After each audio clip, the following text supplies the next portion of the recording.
ರಾಣಿ ಇವತ್ತಿನ ಸಂಚಿಕೆ ಏನಾಗುತ್ತೆ ಅಂತ ನೋಡ್ಕೊಂಡು ಬರೋಣ. ಇಲ್ಲಿ ಚಂದು ಬಂದು ರಾಣಿ ಹತ್ರ ಮಾತಾಡ್ತಿರ್ತಾಳೆ. ಚಂದು ಬಂದು ರಾಣಿ ಹತ್ರ ಹೇಳ್ತಿರ್ತಾನೆ, ರಾಣಿ ಅಂಕಲ್ ಬಂದಿದ್ದಾರೆ, ನೀನು ಅವ್ರ ಜೊತೆನೇ ಹೋಗೋದು ಒಳ್ಳೆಯದು ಅಂತ ಹೇಳ್ತಾನೆ. ಅವಾಗ ರಾಣಿ ಇದ್ದವಳು, ಯಾಕೆ ಚಂದು, ನಾನಿಲ್ಲಿರೋದು ನಿನಗೂ ಇಷ್ಟ ಇಲ್ವಾ ಅಂದಾಗ, ಇಲ್ಲ ರಾಣಿ, ಆ ಥರ ಏನಿಲ್ಲ, ನೀನಿಲ್ಲಿರೋದು ನನಗಿಷ್ಟನೇ, ಆದರೆ ಇಲ್ಲಿರೋದ್ರಿಂದ ಅಮ್ಮ, ಅಜ್ಜಿ, ಲೋಹಿತ ಎಲ್ಲ ನಿನಗೆ ಹಿಂಸೆ ಕೊಡ್ತಾ ಇರ್ತಾರೆ, ಆದರೆ ಅದನ್ನು ನನಗೆ ನೋಡೋಕ್ಕಾಗಲ್ಲ. ಅಂಕಲು ತುಂಬ ಒಳ್ಳೆಯವರು ಅಂತ ನಂಗೆ ಅನಿಸುತ್ತೆ ಅಂತ ಹೇಳ್ತಾಳೆ. ಆದರೆ ರಾಣಿ, ಇಲ್ಲ ಚಂದು, ಅವ್ರು ತುಂಬ ಕೆಟ್ಟವರು ಅಂತ ಹೇಳ್ತಾರೆ. ಹೇಗೆ ಹೇಳ್ತೀಯ ರಾಣಿ, ಅವರು ಎಷ್ಟೋ ಸಲ ನಿನ್ನನ್ನು ಕಾಪಾಡಿದ್ದಾರೆ ತಾನೆ, ನಮ್ಮನ್ನು ಯಾರು ಕಾಪಾಡ್ತಾ ಇದ್ದಾರೆ ಅಂದರೆ ಅವರು ಕೆಟ್ಟವರಾಗೋಕ್ಕೆ ಸಾಧ್ಯ ಇಲ್ಲ ರಾಣಿ ಅಂತ ಚಂದು ಹೇಳ್ತಾನೆ. ಆವಾಗ ರಾಣಿ ಇದ್ದವಳು ಹಳೇದನ್ನೆಲ್ಲ ನೆನ್ಪು ಮಾಡ್ತಿರ್ತಾನೆ. ಅಂದರೆ ಬಾಲ ಎಷ್ಟೋ ಸಲ ರಾಣಿನ ಕಾಪಾಡಿರ್ತಾನೆ, ಎಲ್ಲ ರೀತಿಯೂ ಕಾಪಾಡಿರ್ತಾನೆ. ಅದನ್ನು ರಾಣಿ ನೆನ್ಪು ಮಾಡ್ಕೊಳ್ತಾ ಇರ್ತಾಳೆ. ಆದರೆ ಅದ್ರ ಜೊತೆ ಕಾವೇರಿ ಹೇಳಿದ ಮಾತು ನೆನ್ಪು ಬರುತ್ತೆ. ನಾನು ಇಷ್ಟು ವರ್ಷ ಕಾಲ ಜೈಲು ಶಿಕ್ಷೆ ಅನುಭವಿಸಿದ್ದೀನಿ ಅಂದರೆ ಅದಕ್ಕೆ ಕಾರಣ ನಿಮ್ಮಪ್ಪ. ನಾನು ಏನೇ ತಪ್ಪು ಮಾಡೋದಿದ್ರೂ ನಿಮ್ಮಪ್ಪ ಸುಳ್ಳು ಸಾಕ್ಷಿ ಹೇಳಿ ನಿನ್ನನ್ನು ನಾವಿಬ್ಬರು ದೂರ ಇದ್ದೀವಿ ಅಂತ ಕಾರಣನೂ ನಿಮ್ಮಪ್ಪ. ಇಷ್ಟು ವರ್ಷ ನಾನು ಜೈಲು ಶಿಕ್ಷೆ ಅನುಭವಿಸಿದೆ ಅಂತ ಕಾವೇರಿ ಹೇಳಿದ ಮಾತು ರಾಣಿಗೆ ನೆನಪಾಗ್ತಿರುತ್ತೆ. ಅದನ್ನು ಕೇಳಿ ರಾಣಿ ಮನಸ್ಸಿಗೆ, ಬಾಲ ಇಷ್ಟು ಸಮಯ ಎಷ್ಟೇ ಅವನು ಒಳ್ಳೆ ಕೆಲಸ ಮಾಡಿದರೂ ಅದೊಂದು ತಪ್ಪು ಅವಳಿಗೆ ಅದು ದೊಡ್ಡ ತಪ್ಪು ಥರ ಅನಿಸ್ತಿರುತ್ತೆ. ಕೊನೆಗೂ ಚಂದು ಮಾತಿನಂತೆ ರಾಣಿ ಬಂದು ಬಾಲನ ಹತ್ರ ಮಾತಾಡ್ತಾರೆ. ಮಗಳೇ ಬಂದ್ಯಾ ಅಂದಾಗ, ನಾನು ನಿಮ್ಮಪ್ಪ ಬಂದಿದ್ದೀನಿ ಅಂದಾಗ, ನೀವು ನನ್ನಪ್ಪ ಅಲ್ಲ, ಆ ಥರ ಎಲ್ಲ ಹೇಳಬೇಡಿ, ನೀವ್ಯಾಕೆ ಇಲ್ಲಿಗೆ ಬಂದ್ರಿ ಅಂತ ಜೋರಾಗಿ ಕೇಳಿಬಿಡ್ತಾಳೆ ರಾಣಿ. ಆವಾಗ ನಿನ್ನ ಬ್ಯಾಗ್ ಸಿಕ್ತು ಮಗಳೇ, ಅದನ್ನು ಕೊಡೋಣ ಅಂತ ಬಂದೆ ಅಂದಾಗ, ನನಗೆ ಈ ಬ್ಯಾಗ್ ಬೇಡ, ಇದನ್ನು ತಗೊಂಡು ಹೋಗಿ, ನನಗೆ ಮಾವ ಹೊಸ ಬ್ಯಾಗು, ಹೊಸ ಪುಸ್ತಕ ಎಲ್ಲ ಕೊಡಿಸ್ತಾರೆ, ಅದರಲ್ಲೂ ನಿಮ್ಮ ಹತ್ರ ಇಸ್ಕೊಳ್ಳೋಕ್ಕೆ ನಂಗೊಂಚೂರು ಇಷ್ಟ ಇಲ್ಲ ಅಂತ ಹೇಳ್ತಾಳೆ. ಬಾಲಂಗಂತೂ ತುಂಬ ಬೇಜಾರಾಗ್ತಿರುತ್ತೆ. ಯಾವ ಮಗಳು ತಾನೇ, ನೀವು ನನ್ನ ಅಪ್ಪ ಅಲ್ಲ ಅಂದರೆ ಅಪ್ಪನಿಗೆ ಬೇಜಾರಾಗಲ್ಲ ಹೇಳಿ, ಹಾಗೆ ಬಾಲನಿಗೂ ತುಂಬ ಬೇಜಾರಾಗ್ತಾ ಇರುತ್ತೆ. ಆಯಿತು ಸರಿ, ಈ ಬ್ಯಾಗ್ ನಾನೇ ಇಟ್ಕೊಂಡಿರ್ತೀನಿ, ನನ್ನ ಜೊತೆನೇ ಇರುತ್ತೆ, ನಿನಗೆ ಯಾವಾಗ ಬೇಕು ಅಂತ ಅನಿಸುತ್ತಾ ಆವಾಗ ಇದನ್ನು ನೀನು ತಗೊಂಡೋಗು ಅಂತ ಹೇಳ್ತಾರೆ. ಮತ್ತು ಸಿಟ್ಟಲ್ಲಿ ರಾಣಿ ಇದ್ದವಳು, ನನಗಂತೂ ನಿಮ್ಮ ಜೊತೆ ಮಾತಾಡೋಕ್ಕೂ ಇಷ್ಟ ಇಲ್ಲ, ನೋಡೋಕ್ಕೂ ಇಷ್ಟ ಇಲ್ಲ, ಇನ್ಯಾವತ್ತೂ ನೀವು ನನ್ನ ಜೊತೆ ಮಾತಾಡೋಕ್ಕೆ ಬರಬೇಡಿ, ನೋಡೋಕ್ಕೂ ಬರಬೇಡಿ ಅಂತ ಸೀದಾ ಹೇಳಿ ಹೋಗ್ತಾಳೆ.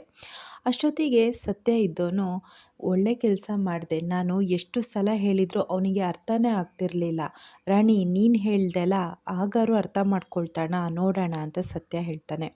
ಕೊನೆಗೆ ಚಂದು, ರಾಣಿ, ಸತ್ಯ ಒಳಗೆ ಹೋಗ್ಬಿಡ್ತಾನೆ. ಬಾಲ ಮತ್ತು ಗೂಗ್ಲಿನೂ ಅಲ್ಲಿಂದ ಬೇಜಾರಿಂದ ಹೊರಟ್ಬಿಡ್ತಾರೆ.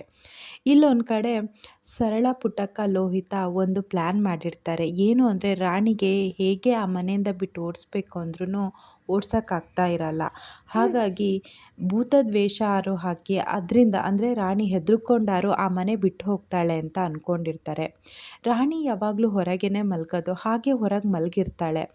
ಈ ಸರಳ ಭೂತದ ವೇಷ ಅಂದರೆ ಬಿಳಿ ಸೀರೆ ಹಾಕ್ಕೊಂಡು ಬಂದು ರಾಣಿನ ಹೆದರ್ಸ್ತಾ ಇರ್ತಾಳೆ, ಗೆಜ್ಜೆ ಶಬ್ದ ಮಾಡಿಕೊಂಡು. ರಾಣಿ ಅಂತೂ ಯಾವ ಮಕ್ಕಳಾದರೂ ತಾನೇ ಎಷ್ಟೇ ಧೈರ್ಯವಾಗಿರಲಿ, ಈ ಭೂತ ಪ್ರೇತ ಅಂದರೆ ಯಾವ ಮಕ್ಕಳು ಹೆದರದೇ ಇರ್ತಾರೆ ಹೇಳಿ. ಹಾಗೆ ರಾಣಿನೂ ತುಂಬ ಹೆದರುತ್ತಿರ್ತಾಳೆ. ಬಂದು, ನೀನು ಈ ಮನೇಲಿ ಇರಬೇಡ, ನೀನು ನಿಮ್ಮ ಅಪ್ಪನ ಜೊತೆ ಹೋಗು ಅಂತ ಹೇಳ್ತಿರ್ತಾಳೆ. ಆದರೆ ರಾಣಿ ಮಾತ್ರ ಇಲ್ಲ ಇಲ್ಲ ಅಂತ ಮಾಮ ಅಂತ ಕರೆಯೋಕ್ಕೆ ಹೋಗ್ತಾಳೆ. ಆದರೆ ನಿಮ್ಮ ಮಾಮನ ಕರೆದ್ರೆ ನಾನು ಸುಮ್ಮನೆ ಇರಲ್ಲ ಅಂತ ಆ ಸರಳ ಹೆದರ್ಸ್ತಾ ಇರ್ತಾಳೆ. ಇದೆಲ್ಲ ಚಂದುಗೆ ಗೊತ್ತಿರುತ್ತೆ, ಇವ್ರು ಏನೇನು ಮಾಡ್ತಿರ್ತಾರೆ ಅಂತ. ಹಾಗಾಗಿ ಚಂದು ಬಾಲನಿಗೆ ಫೋನ್ ಮಾಡ್ತಾನೆ. ಬಾಲನಿಗೆ ಫೋನ್ ಮಾಡಿ, ಅಂಕಲ್ ನೀವು ಎಲ್ಲಿದ್ದೀರಾ, ಬೇಗ ಬನ್ನಿ, ನಮ್ಮ ಮನೇಲಿ ರಾಣಿಗೆ ಹೆದರ್ಸ್ತಿದ್ದಾರೆ, ನೀವು ಈಗಲೇ ಬನ್ನಿ ಅಂತ ಹೇಳ್ತಾರೆ. ಫೋನ್ ಕಟ್ ಮಾಡಿ ಬಾಲ ಗೂಗ್ಲಿನ ಕರ್ಕೊಂಡು ಬೈಕಲ್ಲಿ ಸೀದಾ ಸತ್ಯನ ಮನೆಗೆ ಬಂದುಬಿಡ್ತಾರೆ. ಆದರೆ ಪಾಪ ಇಲ್ಲಿ ರಾಣಿ ಮಾತ್ರ ತುಂಬ ಹೆದರ್ಕೊಂಡಿರ್ತಾಳೆ. ಹೆಂಗೆ ಹೆದರ್ಕೊಂಡಿರ್ತಾಳೆ ಅಂದರೆ ಮಾರನೇ ದಿನ ಅವಳಿಗೆ ಜ್ವರನೇ ಬಂದಿರುತ್ತೆ. ಅಷ್ಟೊತ್ತಿಗೆ ಬಾಲ ಮತ್ತು ಗೂಗ್ಲಿ ಬಂದುಬಿಡ್ತಾರೆ. ಈ ರಾಣಿ ಸೀದಾ ಹೆದರ್ಕೊಂಡು ಅಪ್ಪ ಅಂತ ಬಾಲನ್ನ ಬಿಟ್ಕೊಂಡು ಬಿಡ್ತಾಳೆ. ಸರಳಂಗೆ ಮಾತ್ರ, ಅಯ್ಯೋ ಇವನು ಬಂದುಬಿಟ್ನಲ್ಲ ಅಂತ ಅಲ್ಲಿಂದ ಸೀದಾ ಓಡಿಬಿಡ್ತಾಳೆ. ಇದನ್ನು ಗೂಗ್ಲಿ ಮತ್ತು ಬಾಲ ನೋಡಿಬಿಡ್ತಾರೆ. ಗೂಗ್ಲಿ ಇದ್ದವನು, ಸರಿ ಯಾರು ಅಂತ ನೋಡ್ಕೊಂಬರ್ತೀನಿ, ಇದು ಯಾರ ಭೂತದ ಕೆಲಸ ಅಲ್ಲ, ಇದು ಯಾರ ಮನುಷ್ಯರದೇ ಕೆಲಸ ಅಂದ್ಕೊಂಡು ಸರಳನ ಫಾಲೋ ಮಾಡ್ಕೊಂಡು ಹೋಗಿರ್ತಾನೆ. ಈ ಕಡೆ ಪುಟ್ಟಕ್ಕ ಮತ್ತು ಲೋಹಿತ ಕಿಟಕಿಲಿ ಇದೆಲ್ಲ ಏನಾಗುತ್ತೆ ಅಂತ ನೋಡ್ತಾ ಇರ್ತಾರೆ. ಆವಾಗ ಸತ್ಯ ಇವರಿಬ್ರು ಯಾಕೆ ಕಿಟಕಿಯಲ್ಲಿ ನೋಡ್ತಿದ್ದಾರೆ ಅಂತ, ಅತ್ತೆ ಏನು ಮಾಡ್ತಿದ್ದೀರಿ ಅಂದಾಗ ಪುಟ್ಟಕ್ಕ ಇದ್ದಳು, ಏನೂ ಇಲ್ಲ ಹಳ್ಳಿ ಅಂದರೆ ಅಂತ ಸೀದಾ ಹೋಗ್ಬಿಡ್ತಾರೆ. ಸತ್ಯನಿಗೆ ಏನೋ ಅಂತ ಅನ್ನಿಸ್ತಾ ಇರುತ್ತೆ. ಈ ಕಡೆ ಬಾಲ ಅಂತೂ ರಾಣಿನ ಸಮಾಧಾನ ಮಾಡ್ತಿರ್ತಾಳೆ, ಭಯ ಪಡಬೇಡಮ್ಮ, ಭಯ ಪಡಬೇಡ, ಏನೂ ಆಗಿಲ್ಲ. ಆದರೆ ರಾಣಿ ಮಾತ್ರ ಭೂತ ಭೂತ ಅಂತ ಹೆದರ್ಕೊಂಡಿರ್ತಾಳೆ. ಅಷ್ಟೊತ್ತಿಗೆ ಗೂಗ್ಲಿ ಸರಳನ ಕರ್ಕೊಂಬರ್ತಾನೆ, ಗೊತ್ತಾಗ್ಬಿಡುತ್ತೆ ಸರಳನೇ ಅಂತ. ಈ ಕಡೆ ಸತ್ಯನು ಸೀದಾ ಬಂದ್ಬಿಡ್ತಾನೆ, ಎಲ್ಲರೂ ಹೊರಗೆ ಬಂದ್ಬಿಡ್ತಾರೆ. ಅಷ್ಟೊತ್ತಿಗೆ ಸರಳನ ಭೂತದ ವೇಷ ನೋಡಿ ಎಲ್ಲರಿಗೂ ಆಶ್ಚರ್ಯ ಆಗಿಬಿಡುತ್ತೆ. ಗೋ ಈ ಕಡೆ ಬಾಲಂಗಂತೂ ತುಂಬ ಸಿಟ್ಟು ಬರುತ್ತೆ. ಯಾರೇ ಆಗಲಿ ಮಕ್ಕಳಿಗೆ ಹೆದರ್ಸೋದೇ ತಪ್ಪು, ಅಂಥದ್ರಲ್ಲಿ ಭೂತ ಅಂತ ಹೆದರ್ಸಿದ್ರೆ ಯಾರಿಗೆ ಸಿಟ್ಟು ಬರುತ್ತೆ ಹೇಳಿ. ಅದರಲ್ಲೂ ತನ್ನ ಸ್ವಂತ ಮಗಳಿಗೆ ಹೆದರಿಸ್ತಿದ್ದಾರೆ ಅಂದರೆ ಯಾವ ಅಪ್ಪನಿಗಾದ್ರು ಸಿಟ್ಟು ಬರುತ್ತೆ.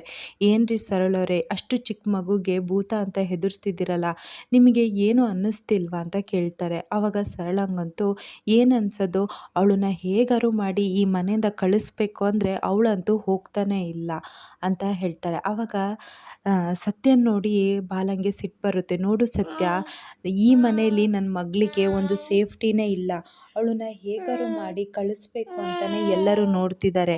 ನೀನು ನನ್ನ ಜೊತೆ ಕಳಿಸು, ನಾನು ರಾಣಿನ ಚೆನ್ನಾಗಿ ನೋಡ್ಕೊಳ್ತೀನಿ ಅಂತ ಹೇಳ್ತಿರ್ತಾರೆ. ಆದರೆ ರಾಣಿ ಮಾತ್ರ, ಮಾಮ ಇಲ್ಲ ಮಾಮ, ನಾನಂತೂ ಹೋಗಲ್ಲ ಅಂತ ಮತ್ತೆ ಅದನ್ನೇ ಹೇಳ್ತಾ ಇರ್ತಾಳೆ. ಈ ಕಡೆ ಸತ್ಯನಿಗೆ ಸರಳನ ನೋಡಿ ತುಂಬ ಸಿಟ್ಟು ಬರ್ತಿರುತ್ತೆ. ಏನು ಸರಳ ಈ ಥರ ಮಾಡ್ತಿದೀಯಲ್ಲ, ಒಂದು ಮಗುನ ಈ ಥರ ಹೆದರ್ಸ್ತಿದೀಯಲ್ಲ ಅಂದಾಗ ಚಂದು ಹೇಳ್ತಾರೆ, ಅಪ್ಪ ಇದೆಲ್ಲ ಅಜ್ಜಿ ಲೋಹಿತ ಅಮ್ಮ ಮಾಡಿರೋದು, ನಾನು ಅದಕ್ಕೆ ಹೇಗಾರು ಮಾಡಿ ಇದನ್ನು ತಡಿಬೇಕು ಅಂತ ಅಂಕಲಿಗೆ ಫೋನ್ ಮಾಡಿದೆ ಅಂದಾಗ ಸತ್ಯನಿಗೆ ಸಿಟ್ಟು ಬರುತ್ತೆ.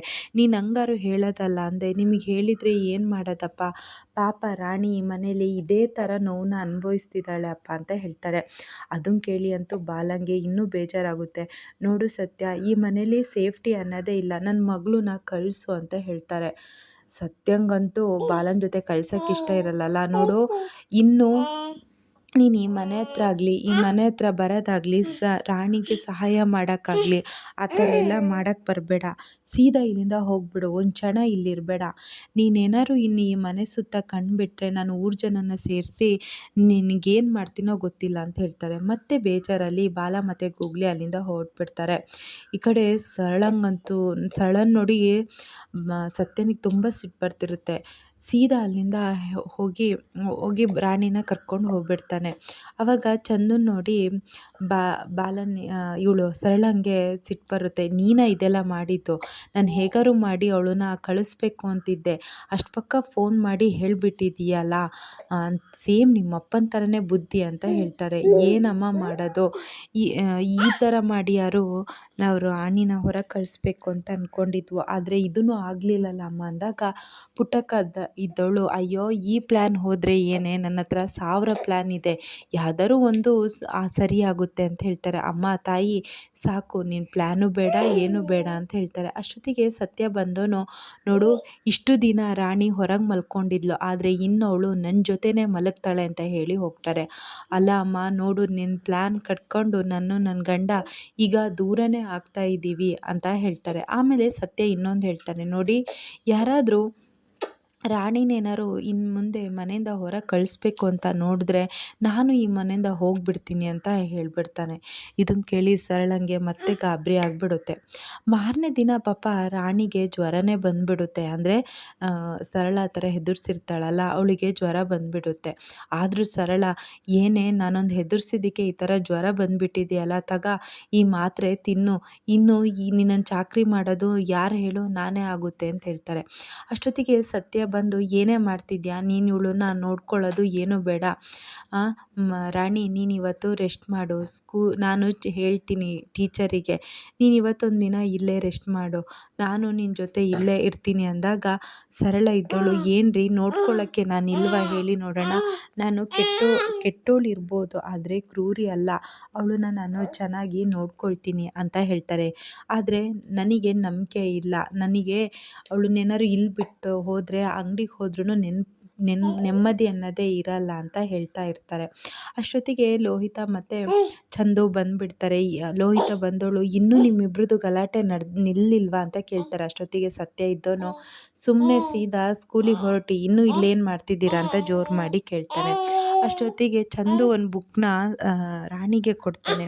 ನೋಡು ರಾಣಿ, ನೀನು ಇವತ್ತು ಬರೋದು ಬೇಡ, ಈ ಬುಕ್ನ ಓದ್ತಾ ಇರು, ಇಲ್ಲೇ ಮನೇಲೇ ಬರ್ಕೊಂಡು ಓದ್ಕೊಳ್ತಾ ಇರು, ನಾವಿನ್ನು ಬರ್ತೀವಿ ಅಂತ ಚಂದು ಮತ್ತು ಈ ಕಡೆ ಲೋಹಿತ ಸ್ಕೂಲಿಗೆ ಹೊರಟ್ಬಿಡ್ತಾರೆ. ಈ ಕಡೆ ಸತ್ಯನು, ರಾಣಿ ನಾನು ಅಂಗಡಿಗೆ ಹೋಗ್ಬಿಟ್ಟು ಬರ್ತೀನಿ, ಆದರೆ ಏನಾದರೂ ನಿನಗೆ ತೊಂದರೆ ಕೊಟ್ಟರೆ ಹೇಳು, ನೀನು ಅಂಗಡಿಗೆ ಬಂದುಬಿಡು ಅಂತ ಹೇಳಿಬಿಡ್ತಾರೆ. ಸೀದಾ ಸಿಟ್ಟು ಮಾಡಿಕೊಂಡು ಸತ್ಯನೂ ಹೊರಡ್ತಾನೆ.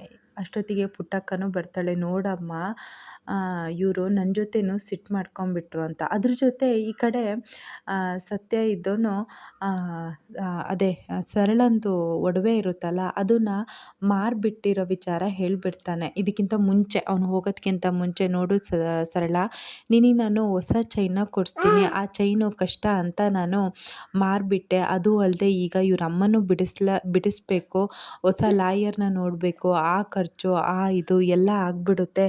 ಹೇಗಾದರೂ ಮಾಡಿ ನಿನ್ನ ಒಡವೆನ ಮಾರಿಬಿಟ್ಟಿದ್ದೀನಿ, ನಿನಗೆ ಹೊಸ ಒಡವೆನೇ ಕೊಡಿಸ್ತೀನಿ ಅಂತ ಹೇಳ್ತಾರೆ. ಅದನ್ನು ಕೇಳಿ ಸರಳ, ಅಲ್ಲ ಕಣ್ರಿ, ನಿಮ್ಮ ತಂಗಿ ಮಗಳಿಗೋಸ್ಕರ ಮನೆ ಮಠ ಎಲ್ಲ ಮಾರಬೇಕು ಅಂತ ಇದ್ದೀರನ್ರಿ ಅಂತ ಬೇಜಾರಲ್ಲಿ ಇದು ಮಾಡ್ತಾಳೆ. ಅದನ್ನು ಹೇಳಿ ಸೀದಾ ಅವನು ಅಂಗಡಿಗೆ ಹೋಗ್ಬಿಡ್ತಾನೆ. ಈ ಕಡೆ ಪುಟ್ಟಕ್ಕ ಬರ್ತಾರೆ. ಪುಟ್ಟಕ್ಕ ಬಂದ ತಕ್ಷಣ ಈ ಕಡೆ ಏನೇ ಯಾಕೆ ಹಿಂಗಾಯ್ತು ನೋಡು ಅಮ್ಮ, ನನ್ನ ಕೈಯಲ್ಲಿದ್ದಿದ್ದ ಚೈನು ಸಹ ಮಾರಿಬಿಟ್ಟಿದ್ದಾರೆ, ಏನೋ ಗಂಡನಿಗೆ ಕಷ್ಟ ಅಂತ ನಾನು ಕೊಟ್ಬಿಟ್ಟೆ, ಆದರೆ ಆ ಚೈನ್ನ ಅವರು ಅಡವಿಲ್ಲಮ್ಮ ಮಾರಿಬಿಟ್ಟಿದ್ದಾರೆ. ಈಗ ನೋಡಿದರೆ ಮತ್ತೆ ಕೇಸು ಕೋರ್ಟು ಅಂತ ಅಂದ್ಕೊಂಡು ಈ ಮನೆ ಮಠ ಎಲ್ಲ ಮಾರಿಬಿಡ್ತಾರೇನಾ ನೋಡೇ ರಾಣಿ, ನಿನ್ನಿಂದ ನಮಗೆ ನೆಮ್ಮದಿನೇ ಇಲ್ಲ ಅಂತ ಮತ್ತೆ ರಾಣಿನ ದೂಷಿಸ್ತಿರ್ತಾಳೆ. ಈ ಕಡೆ ಒಂದು ಕಡೆ ಬ್ಯಾಗ್ನ ಇಟ್ಕೊಂಡು, ಅಂದರೆ ರಾಣಿ ಬ್ಯಾಗ್ನ ಇಟ್ಕೊಂಡು ಬಾಲ ಅಂತೂ ತುಂಬ ನೆನ್ಪು ಮಾಡ್ತಿರ್ತಾಳೆ. ಗೂಗ್ಲಿ ಹತ್ರ ಹೇಳ್ತಿರ್ತಾನೆ, ನೋಡು ಗೂಗ್ಲಿ, ಇದು ನನ್ನ ಮಗಳು ಬ್ಯಾಗು ಕಣೋ, ನನ್ನ ಮಗಳು ಪುಸ್ತಕ, ಅವಳು ಡ್ರಾಯಿಂಗ್ ಮಾಡ್ತಿದ್ಲು, ಆ ಕ್ರಯನ್ಸು ಅಂತ ಎಲ್ಲ ಒಂದೊಂದೇ ತೋರಿಸ್ತಾ ಇರ್ತಾನೆ. ಅದು ಅಲ್ಲದೆ ಡ್ರಾಯಿಂಗಲ್ಲಿ ಅಪ್ಪ ಅಮ್ಮ, ಅಂದರೆ ರಾಣಿ ಅಪ್ಪ ಅಮ್ಮನ ಚಿತ್ರ ಬಿಡಿಸಿರ್ತಾನೆ. ಅದನ್ನು ನೋಡಿ, ನೋಡು ಗೂಗ್ಲಿ, ರಾಣಿ ಎಷ್ಟು ಚಂದ ಡ್ರಾಯಿಂಗ್ ಬರೆದಿದ್ದಾಳೆ, ಆದರೆ ಅವ್ರ ಅಪ್ಪ ಕೆಟ್ಟವನು ಅಂತ ಗೊತ್ತಾದ ಮೇಲೆ ಅದನ್ನು ಹೇಗೆ ಹೊಡೆದಾಕಿದ್ದಾಳೆ ನೋಡು, ಈ ಡ್ರಾಯಿಂಗ್ ಬುಕ್ಕಲ್ಲಲ್ಲ, ಅವಳ ಜೀವನದಿಂದಲೇ, ಅವನ ಮನಸ್ಸಿಂದನೇ ನನ್ನನ್ನು ಬೇರೆ ಮಾಡಿದ್ದಾಳೆ ಅಂತ ಬೇಜಾರಲ್ಲಿರ್ತಾಳೆ. ಅದೂ ಅಲ್ಲದೆ ಬಾಲನಿಗೆ ತುಂಬ ಪಶ್ಚಾತ್ತಾಪ ಆಗ್ತಿರುತ್ತೆ. ಅವಳು ಹೇಗೆ ತಾನೇ ನನ್ನ ಅಪ್ಪ ಅಂತ ಒಪ್ಕೊಳ್ತಾಳೆ, ಯಾಕಂದರೆ ನಾನು ನನ್ನ ಮಗಳು ಮತ್ತು ನನ್ನ ಹೆಂಡತಿನ ಕಳ್ಕೊಳ್ಳೋಕ್ಕೆ ಮೂಲ ಕಾರಣ ನಾನೇ ಆಗಿರೋದು. ನನ್ನ ಒಂದು ಅಂದರೆ ವರ್ಧನಿಗೆ ಸಹಾಯ ಮಾಡೋಕ್ಕೋಗಿ ನಾನು ನನ್ನ ಹೆಂಡತಿ ಮಕ್ಕಳಿಂದ ದೂರ ಆದೆ. ಹಾಗಿರುವಾಗ ಹೆಂಡತಿ ಮಕ್ಕಳಾದರೂ ನನ್ನನ್ನು ಒಪ್ಕೊಳ್ತಾರೆ ಅಂತ ತುಂಬ ಬೇಜಾರು ಪಡ್ತಾರೆ. ಇನ್ನು ನಾಳಿನ ಸಂಚಿಕೆಯಲ್ಲಿ ಮೇ ಬಿ ಅವನಿಗೆ ಪೆನ್ ಡ್ರೈವ್ ಸಿಗ್ಬೋದು ಅಂತ ಅನಿಸುತ್ತೆ. ಈ ಕಡೆ ವರ್ಧನ್ ಕಡೆಯವರು ಪೆನ್ ಡ್ರೈವ್ ಅಂದರೆ ಬ್ಯಾಗ್ನ ಹುಡುಕ್ತಿದ್ದಾರೆ. ಅದ್ರ ಜೊತೆ ರಾಣಿ ಬ್ಯಾಗೆ ಅಂತಲೂ ಅಲ್ಲಿ ವರ್ಧನಿಗೆ ಗೊತ್ತಾಗುತ್ತೆ. ಸೊ ಇಷ್ಟು ಇವತ್ತಿನ ಸಂಚಿಕೆಯಲ್ಲಿ ನಡೆಯುತ್ತೆ.